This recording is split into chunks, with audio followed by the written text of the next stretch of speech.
मधु जब सुबह उठी तो उसे बदन में हल्का दर्द और बुखार महसूस हुआ।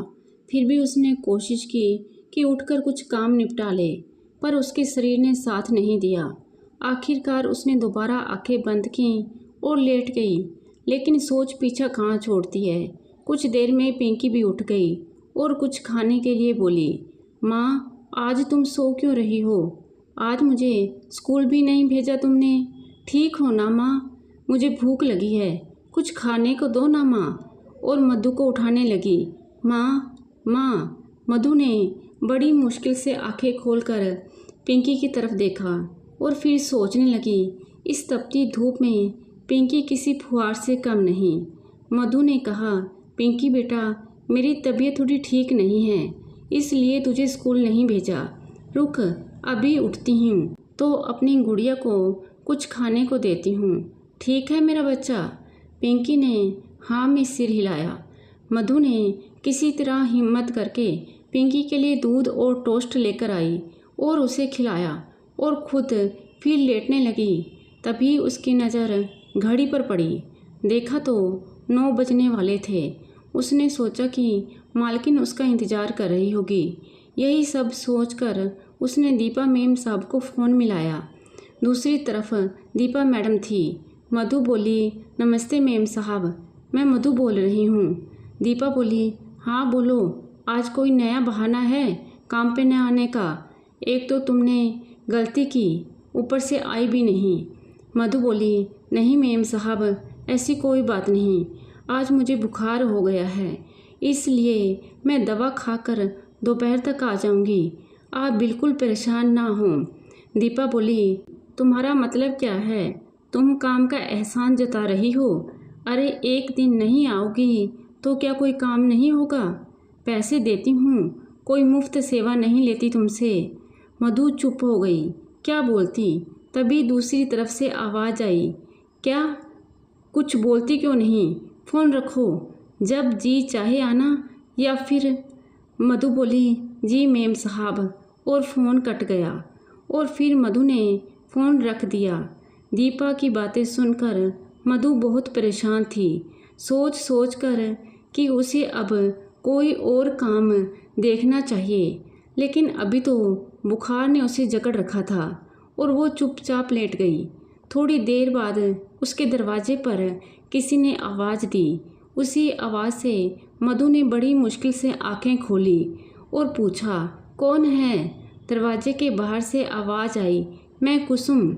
मधु बोली, अच्छा आती हूँ। और फिर मधु ने दरवाज़ा खोला तो सामने कुसुम खड़ी थी। मधु बोली, अरे कुसुम, आओ अंदर आओ, आज यहाँ? कुसुम बोली, हाँ, वो मैं इधर से जा रही थी भाजी लेने, देखा तो मुझे लगा तू आज घर पर है, सोचा मिल लूँ। और बता, क्या हाल है? मधु बोली, हाँ, आज तबीयत कुछ ठीक नहीं है, लगता है बुखार हो गया है, इसलिए हिम्मत नहीं हुई काम पर जाने की। अच्छा तू बता, तू कैसी है? कुसुम, मुझे छोड़। और इतना कहकर कुसुम ने मधु के माथे को छुआ तो उसे बहुत तेज बुखार था। कुसुम बोली, तुझे तो बहुत तेज बुखार है, रुक, मैं तेरे लिए दवा लेकर आती हूँ। मधु बोली, नहीं अभी नहीं, ठीक हो जाएगा, तू झूठ में परेशान हो रही है। कुसुम बोली, मैं कुछ नहीं सुनने वाली, बस मैं अभी आई। और इतना कहकर कुसुम चली गई। थोड़ी देर बाद कुसुम वापस आई तो उसके हाथ में दवाई और कुछ खाने का सामान था। कुसुम बोली, मधु, तू पहले ये पाव खा ले, और ये दवा है पिंकी, और ये तुम्हारे लिए चॉकलेट्स और टॉफ़ी। पिंकी चॉकलेट्स पाकर बहुत खुश थी। मधु ने दवाई खाई और उसे बड़ी कमज़ोरी महसूस हो रही थी, इसलिए वो दोबारा लेट गई। कुसुम बोली, मधु, तुम आराम करो, मैं पिंकी को अपने साथ लेकर जा रही हूँ, अभी थोड़ी देर में फिर आऊँगी, तब तक हो सकता है बुखार थोड़ा कम हो जाए। मधु बोली, ठीक है, अच्छा है, पिंकी को ले जाओ, उसका भी मन बहल जाएगा। और फिर कुसुम पिंकी को लेकर चली गई। तो कुछ देर सोई रही, फिर जब उठी तो बुखार हल्का हो चुका था। वो उठकर किचन में गई और चाय बनाई। तभी कुसुम भी वापस आ गई। कुसुम बोली, अब कैसी तबीयत है, कुछ ठीक है? मधु बोली, हाँ, बुखार कम हो गया है। अच्छा, चाय पिएगी? कुसुम बोली, तू बैठ, मैं बनाती हूँ। और मधु को बिठाकर खुद ही चाय बनाकर ले आई। दोनों बैठी चाय पी रही थी कि कुसुम ने पूछा, मधु, क्या बात है? तू कुछ परेशान सी लग रही है। किसी चीज़ की दिक्कत है तो मुझे बता, मैं कुछ कर सकती हूँ। मधु ने सारी बात बता दी, अब तक जो कुछ भी हुआ इन दिनों। कुसुम सारी बातें सुनकर बोली, मधु, तू कोई दूसरा घर देख ले, काम की कोई कमी थोड़ी ही है। ऐसे माहौल में तू काम क्यों कर रही है? तू कहे तो मैं कहीं देखती हूँ। मधु कुछ सोचते हुए, कुसुम, बात दरअसल यह है कि वो मेरी पिंकी की स्कूल की फ़ीस देती है। कहीं और काम करूँगी तो फिर इतने महंगाई में पिंकी को अकेले कैसे पढ़ाऊँगी? बस, और कोई बात नहीं। कुसुम, चल, कोई ना कोई रास्ता तो भगवान दिखा ही देगा, सब ठीक हो जाएगा। हर किसी की अपनी कठिनाइयाँ हैं। अब मुझे ही देख ले, ये सब है तो औलाद का सुख नहीं, वो तो ये हैं जो कुछ कहते नहीं, लेकिन दुख तो है ना। मधु बोली, तेरी किस्मत अच्छी है जो तेरा पति तुझे सम्मान देता है। भगवान जल्दी ही तेरी गोद भरेगा, निराश नहीं होते, विश्वास रख। कुसुम बोली, अच्छा, कोई ज़रूरत हो तो फ़ोन कर देना, अब मैं चलती हूँ। मधु बोली, ठीक है, आती रहना। इधर दीपा ने बाहर से खाना ऑर्डर कर दिया और खुद चाय बनाकर मोहन को देने गई तो देखा कि वो कंप्यूटर पर कुछ काम कर रहे थे। दीपा बोली, ये लीजिए आपकी बिना चीनी वाली चाय, वो भी मेरे हाथों की। मोहन मुस्कुराते हुए, वाह, क्या बात है, आज बहुत दिनों के बाद तुम्हारे हाथों की चाय मिली है और कुछ ज़्यादा ही मज़ा आएगा। और फिर दोनों ने साथ ही चाय पी। मोहन बोला, क्या बात है दीपा, तुम बड़ी थकी सी लग रही हो। दीपा बोली, हाँ, वो आज सुबह ही प्रिंस ने बहुत परेशान किया। आज मधु कहते कहते दीपा रुक सी गई और फिर बातों को पलट दिया और इधर उधर की बातें करने लगी। कुछ देर में प्रिंस भी वापस आ गया और आते ही जिद करने लगा, मम्मा, मम्मा, आज आपने मुझे लंच में मेरा फेवरेट सैंडविच क्यों नहीं दिया? दीपा बोली, प्रिंस रोज़ सैंडविच नहीं खाते। आज मैंने तुम्हारे लिए कितना अच्छा लंच भेजा था, उसमें तुम्हारे फेवरेट कुकीज़ भी थी। प्रिंस बोला, नहीं मम्मा, वो बिल्कुल भी अच्छा नहीं था। मधु आंटी कहाँ हैं? अभी मुझे चाहिए मेरा फेवरेट सैंडविच। दीपा ने अपने गुस्से को कंट्रोल करते हुए, प्रिंस, अच्छा, आप चेंज कर लो, मैं अभी बनाती हूँ। प्रिंस, ओके मम्मा। दीपा जल्दी से किचन में गई और सैंडविच ब्रेड निकाल कर उसने सैंडविच बनाकर प्रिंस के पास ले आई। दीपा बोली, प्रिंस बेटा, देखो, मम्मा आपके लिए सैंडविच लेके आई है। प्रिंस बोला, वाओ मम्मा, आपने बनाया है? दीपा बोली, यस मेरा सोना बच्चा, मम्मा ने बनाया है आपके लिए, खा के बताओ कैसा है। प्रिंस ने बड़े चाव के साथ जैसे ही मुंह में सैंडविच डाला और फ़ौरन ही बाहर निकाल दिया। मामा, ये आपने क्या बनाया है? इसमें तो बहुत मिर्च है, मेरा मुंह जल गया। आपको तो सैंडविच बनाना ही नहीं आता। दीपा ने जल्दी से प्रिंस को पानी पिलाया और उसे चिप्स का पैकेट देकर बहलाया और फिर किचन में वापस सैंडविच लेकर आ गई और खुद टेस्ट किया तो उसमें टमाटो सॉस की जगह चिल्ली सॉस डाल दिया था। वो भी सोचने लगी कि एक दिन में उसका ये हाल हो गया, अगर 2-4 रोज़ उसे सब देखना पड़ गया तो वो तो पागल हो जाएगी। दीपा वापस जब कमरे में आई तो अपनी परेशानियों को लेकर मोहन से डिस्कस किया। मोहन ने सारी बातें सुनकर कहा, देखो दीपा, तुम जानती हो तुम एक वर्किंग वुमन हो, पूरी तरह से घर संभालना मुश्किल है और फिर मधु जैसी मेड तुम्हें मिले ये ज़रूरी तो नहीं। बाकी तुम्हारी मर्जी, पर जब तक कोई दूसरा मिले ना उसे वापस बुला लो, आगे देख लेना। दीपा ने सोचा कि मोहन सही कह रहे हैं। अगर सच में मेरी बातों को सुनकर मधु नहीं आई तो वो कैसे मैनेज करेगी। और फिर उसने मधु को फ़ोन किया। मधु बोली, जी मेम साहब कहिए। मधु बोली, तुम्हारी तबीयत कैसी है? अगर पैसे की ज़रूरत हो तो भेज दूँ, अपना इलाज करा लो। मधु बोली, नहीं मेम साहब, आज बुखार की दवा ले ली है, कल तक ठीक हो जाएगा। दीपा बोली, अच्छा तो काम पर कब आओगी? मधु बोली, जी मेम साहब, कल मैं आ जाऊंगी। दीपा बोली, ठीक है। इतना कहकर फ़ोन रख दिया। इधर दीपा की बातें सुनकर मधु को थोड़ी राहत महसूस हुई। उसने चैन की सांस ली। दूसरे दिन मधु को कुछ अच्छा महसूस हो रहा था। उसने खुद को और पिंकी को तैयार किया और सबसे पहले पिंकी को उसने स्कूल छोड़ा और फिर काम पर जाने के लिए चलने लगी। पर आज में मन में थोड़ा डर था कि अब वहाँ पहले जैसा कुछ नहीं है। पहले उसे वहाँ अपनापन लगता था, लेकिन इधर कुछ दिनों से उसे बार बार ये एहसास हो रहा था कि वो एक काम करने वाली मामूली सी नौकरानी, जिसे कभी भी कुछ भी कहा जा सकता है। यही सब सोचते हुए वो मन ही मन प्रार्थना करती रही कि कैसे भी करके उसकी नौकरी बची रहे, ताकि उसकी बेटी को ये दंश ना झेलना पड़े। दरवाजे पर पहुंचकर उसने बेल दबाई तो फ़ौरन ही दरवाज़ा खुल गया। सामने दीपा मैडम थी। मधु ने उन्हें देखते ही नमस्ते किया। दीपा ने भी मुस्कुराते हुए जवाब दिया। मधु ने सुकून की सांस ली।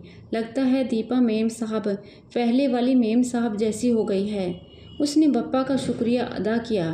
तभी दीपा ने कहा, सुनो मधु, वो किचन में थोड़ी सी मैसी हो गई है, पहले उसे क्लीन कर दो। आज शाम में कुछ गेस्ट आ रहे हैं, उनके लिए नाश्ता बना देना। मैं अभी बाहर जा रही हूँ, तब तक तुम अपना काम कर लो। मधु बोली, जी मेम साहब। दीपा के जाने के बाद मधु किचन में गई तो देखा कि किचन बुरी तरह बिखरा और गंदा था। अभी कल बुखार की वजह से उसे थोड़ा थकान थी, लेकिन उसने जल्दी जल्दी सब कुछ साफ़ किया और दोपहर का लंच बनाकर पिंकी को लेने चली गई। वापस आई तो दीपा अभी आई नहीं थी। उसने पिंकी को खाना खिलाया और बाकी काम करने लगी। इधर दीपा अपनी बिल्डिंग में रहने वाली मिसेज मेहता के घर की डोरबेल बजाई तो उनकी मेड नीलूताई ने दरवाज़ा खोला और सामने दीपा को देखकर नीलूताई बोली, नमस्ते मैडम। दीपा, हाँ नमस्ते, मिसेज मेहता घर पर हैं? नीलू बोली, हाँ मेम साहब ऊपर हैं, आप बैठें, मैं अभी बुलाती हूँ। कुछ देर के बाद मिसेज मेहता आती हैं। मिसेज मेहता, ओ मिसेज मोहन, आप कब आई? आज बहुत दिनों के बाद। दीपा बोली, हाँ बस मिलने का दिल किया और आ गई। मिसेज मेहता बोली, बहुत अच्छा किया जो आप आ गई। ताई, 2 कप कॉफ़ी लेकर आइए। नीलू ताई बोली, जी मेम साहब अभी लाई। और बताइए मिसेज मोहन, बाकी सब कैसा चल रहा है और आपका बेटा प्रिंस कैसा है? दीपा बोली, हाँ एवरीथिंग इज़ फाइन, प्रिंस भी ठीक है। इतने में ताई कॉफ़ी लेकर आई और सामने टेबल पर रख कर चली गई। दीपा बोली, मिसेज मेहता, मुझे एक मेड की ज़रूरत थी, आपकी नज़र में हो तो कोई बताइएगा। मिसेज मेहता बोली, दीपा, आपकी मेड ने काम छोड़ दिया क्या? दीपा बोली, नहीं, वो एक्चुअली बात ये है कि वो कुछ समझ में नहीं आ रही है। आप तो जानती ही हैं, ज़्यादा पुरानी होने पर इनके कितने बड़े नखरे हो जाते हैं, तो इसलिए मैंने सोचा कि मेड चेंज कर दूं, और कोई बात नहीं।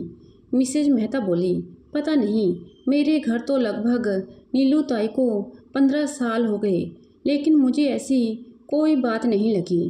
खैर, अपना अपना एक्सपीरियंस है। वो मेड भी तो नीलू ताई ने ही बताई थी ना। दीपा बोली, हाँ, लेकिन आप सिर्फ मेड के बारे में बात करिएगा और कुछ मत बताइएगा, वरना ये छोटे लोग जो हैं जाने क्या बवाल करने लगे। मिसेज मेहता बोली, ठीक है, मैं देखती हूँ। दीपा बोली, अच्छा अब मैं चलती हूँ, थोड़ा मार्केट भी जाना है, आप आइए किसी रोज़ घर पर। मिसेज मेहता बोली, ज़रूर आऊँगी। कुछ देर के बाद दीपा वापस आ गई। दीपा को देखकर मधु ने बताया कि प्रिंस ने खाना खा लिया और वो सो रहा है। दीपा बोली, ठीक है, मैं फ़्रेश होकर आती हूँ, खाना लगा दो। मधु बोली, जी मेम साहब। मधु ने टेबल पर खाना लगा दिया। दीपा ने खाना देखा और सोचने लगी कि मधु काम तो बहुत अच्छा करती है, इसमें कोई शक नहीं है, लेकिन नैना की बातें भी जो गलत नहीं, किसी भी चीज़ की आदत हो जाए ये ठीक नहीं। ये सब सोचते हुए दीपा खाना खाकर अपने रूम में चली गई। शाम में दीपा की कुछ सहेलियां आने वाली थी।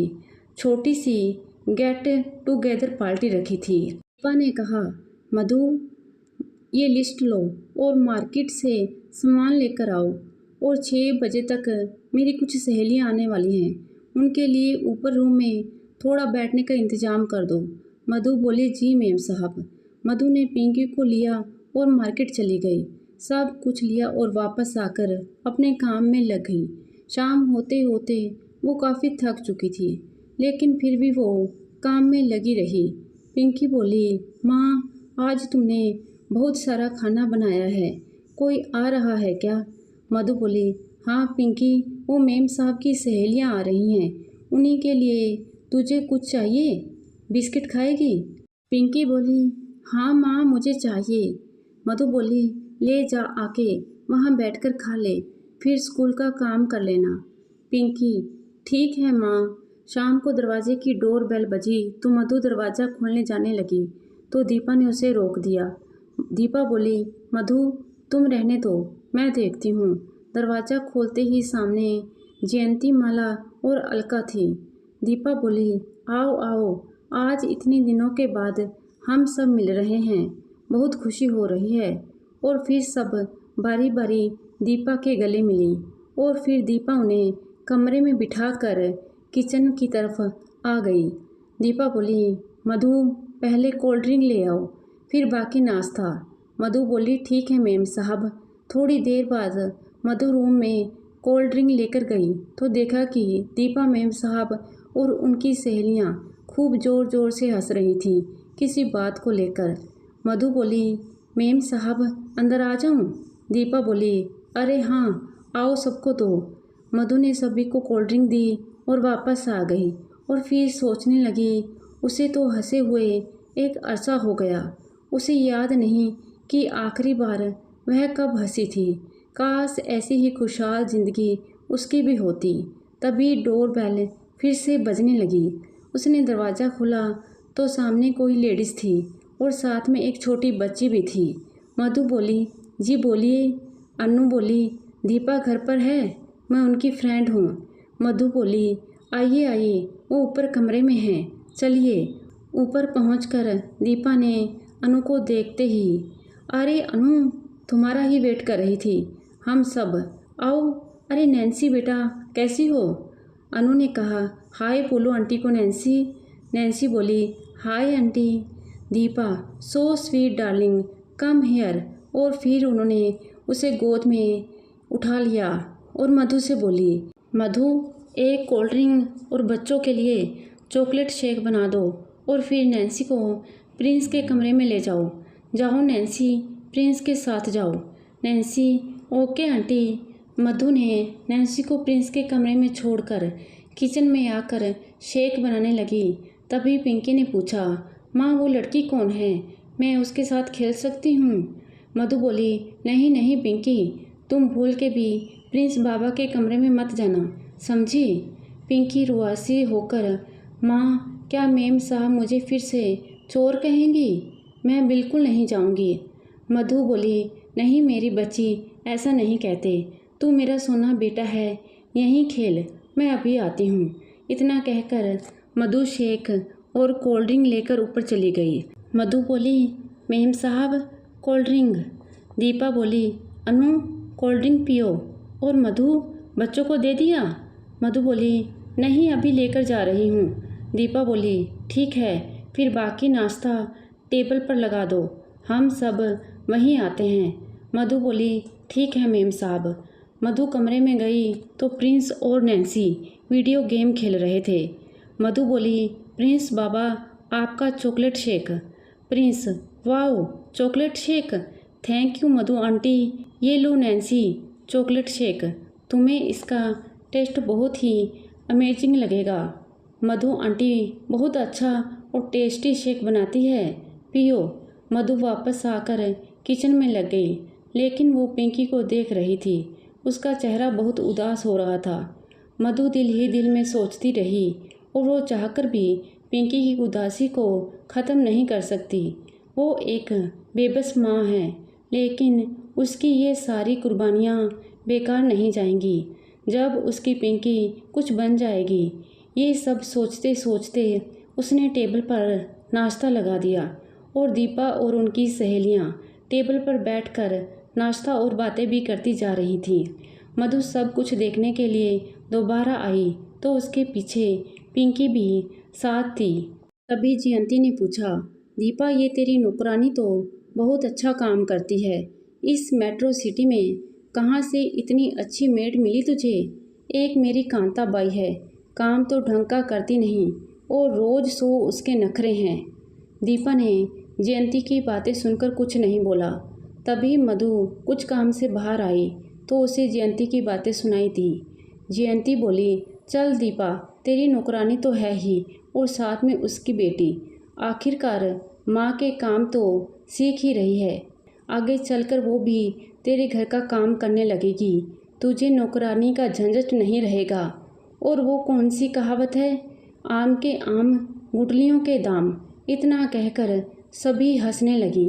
दूसरी ओर मधु ये बातें सुनकर उसकी आंखों से आंसू बहने लगे। मधु ने जयंती की बातें सुनकर सब्र कर लिया और ये प्रतिज्ञा ली कि वो अपनी बेटी को इस काबिल बनाएगी कि ये लोग एक दिन अपनी इसी हंसी पर शर्मिंदा होंगे। सभी लोग जा चुके थे। मधु ने सब कुछ समेटकर साफ सफाई कर दी और घर वापस लौट आई। घर आकर पिंकी को सुलाने लगी तो उसने पिंकी से कहा, पिंकी, एक बात सुन बेटा, तू खूब मन लगाकर पढ़ाई कर और मेरी मेहनत को सफल करेगी ना बेटा।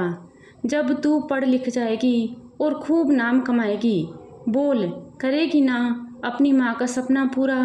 पिंकी बोली, हाँ माँ, जब मैं बड़ी हो जाऊँगी तो खूब नाम करूँगी और तेरे लिए एक बड़ा सा घर भी खरीदूँगी और गाड़ी भी। माँ, तब मेरे भी खूब ढेर सारे दोस्त होंगे और मैं उनके साथ खेलूँगी। मधु पिंकी की बातें सुनकर हंसने लगी और फिर सोचने लगी कि पिंकी अभी छोटी है, उसे दुनियादारी की क्या समझ। मैं ही जज्बाती होकर उससे कुछ ज़्यादा ही कह दिया। उसे अभी अपने बचपन को जी लेना देना चाहिए। और फिर उसे कुछ इधर उधर की बातें करते हुए सुला दिया, पर खुद उसकी आंखों से नींद गायब थी। सुबह जब हुई तो उसके बगल के हरिया चाचा ने आकर उसका दरवाज़ा खटखटाया। मधु बोली, कौन है? हरिया चाचा बोला, अरे मधु, मैं हूँ बेटी। मधु ने दरवाज़ा खोलते ही पूछा, अरे चाचा तुम, क्या बात है इतनी सुबह सुबह? हरिया चाचा बोला, हाँ मधु, वो कल तेरे घर पर कुछ अजीब से लोग आए थे, बहू को पूछ रहे थे। मैंने बताया कि वो तो अब इस दुनिया में नहीं है, एक सड़क हादसे में उसकी मौत हो गई। वो बोलने लगा कि घर में और कौन है, तो मैंने बता दिया कि उसकी बीवी और एक बच्ची है। मधु बोली, देखने में कैसे थे? क्या पूछ रहे थे चाचा और किस तरह के लोग थे? हरिया चाचा बोला, अब पता नहीं, कुछ ज़्यादा तो नहीं बताया, बस वही पूछा और फिर चले गए। पर बदमाश टाइप के थे, कुछ ठीक ना लग रहे थे। मैंने सोचा तुझे बता दूं, हो सकता है अभी फिर से आएं, क्योंकि पूछ रहा था कब मिलोगी तुम। मधु बोली, ठीक है चाचा, आने पर ही पता चलेगा कि कौन था। हरिया चाचा बोला, अच्छा मैं चलता हूँ। मधु बोली, ठीक है चाचा। मधु दरवाज़ा बंद कर अंदर आई और सोचने लगी, कौन लोग होंगे और बहू को पूछ रहे थे? पक्का कोई लफड़ा होगा। अच्छा काम तो किया नहीं, अब पता नहीं कौन सी नई मुसीबत है। उसकी बुरी आदतों ने मेरी और पिंकी की ज़िंदगी बर्बाद कर दी। अब मरने के बाद भी जाने क्या उल्टा सीधा कर गया। खैर, अब जो भी होगा देखा जाएगा। मधु बोली, पिंकी उठ जा, स्कूल जाना है, देर हो जाएगी। पिंकी को उठाकर तैयार किया और खुद तैयार होकर निकलने वाली थी कि तभी अचानक से कोई दरवाजे पर ज़ोर ज़ोर से पीटने लगा। मधु बोली, आती हूँ। कौन है? इतनी ज़ोर से दरवाज़ा पीट रहा है। मधु ने जैसे ही दरवाज़ा खोला तो सामने गुंडे जैसे दिखने वाले कुछ आदमी खड़े थे। मधु बोली, कौन हो तुम लोग और इतनी तेज दरवाज़ा क्यों पीट रहे थे? क्या काम है? तभी उनमें से एक आदमी आगे आकर बोला, ये भाऊ का घर है और तुम उसकी घरवाली हो? मधु बोली, हाँ, ये भाऊ का घर है और मैं उसकी पत्नी मधु। और तुम कौन हो? भाभी जी, बब्बन भाई नाम है मेरा। तुम्हारे पति भाऊ ने मुझसे रुपए कर्ज लिए थे और बदले में ये घर गिरवी रखा था। मैं कुछ दिनों से जेल में था, अभी छूटा हूँ। यहाँ आकर पता चला कि भाऊ तो अब इस दुनिया में रहा नहीं। सुन के बड़ा दुख हुआ, लेकिन पैसे तो चाहिए या फिर घर। मधु को तो जैसे सांप सूंघ गया, उसके पैरों तले ज़मीन खिसक गई। अब वो क्या करेगी, कहाँ जाएगी?